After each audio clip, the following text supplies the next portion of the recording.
With the 60-day regular session scheduled to end next week, we've now reached the point in the legislative session where bills not ready for a vote on the floor will likely have to wait for next year to have a chance. Your success as a House member is not a scorecard of bills passed. Tuesday was the last day for committee hearings this session. The Senate Rules Committee worked all day preparing bills for voting. Meanwhile, the House spent the day voting on bills that were already ready. Hundreds of bills didn't make it through the process. House Speaker Daniel Perez told disappointed lawmakers to not give up. But sometimes we have ideas that our colleagues don't share. And that means that we have to listen more, dig deeper, and find new ways to solve old problems. Some things take time. And finding ways to solve new problems will also have to wait. Bills limiting AI use in many industries and on consumer-related protections were never heard in the House. Neither was Senate President Ben Alberton's role renaissance.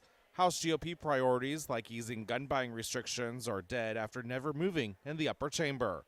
Some lawmakers say the slow pace isn't necessarily bad.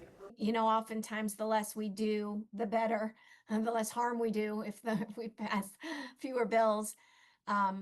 But it does feel very slow paced. The numbers show how slow things really are. By day 50 of the 60-day session, fewer than 20 bills are ready for Governor Ron DeSantis to sign. Democratic lawmakers blame Republican disagreements on the lack of progress. Their affordability agenda addressing things like property insurance was never heard. The 60 days this legislative session has been wasted on inter-party fighting by the Republicans. They certainly have a lot of dysfunction going on right now in their party. Right now, finalizing the state's budget is a top priority. It needs to be done by next Tuesday for it to pass by the last scheduled day of this regular session. But we're still not to the point where those public negotiations are happening. At the state capitol, I'm Cody Butler reporting.